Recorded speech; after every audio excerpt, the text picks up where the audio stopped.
Ademais do endurecemento das normas penais, agardamos que a reforma do Código Penal que está a punto de aprobarse teña ese tema en conta, pero creemos que aparte de intensificar tamén o labor policial, non só da Policía Autonómica, tamén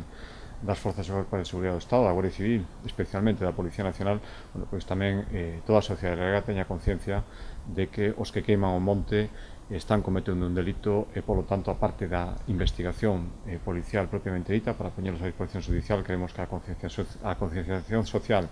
e o illamento desas persoas ten que ser fundamental e deso falaremos no Comité de Dirección. Creemos que os cauces, sen ninguna dúbida,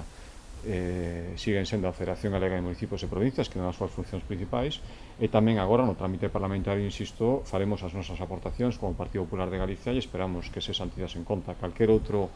intento de facelo por foro ou calquer outro intento que agardamos que non sexa así, partidista,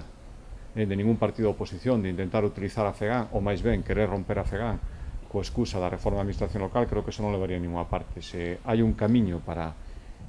conseguir que sexan efectivas esas alegacións a este proxecto de lei, vemos que o cauce institucional, xa digo, o cauce da Federación Galega de Municipios e Provincias, que ademais se manifestou,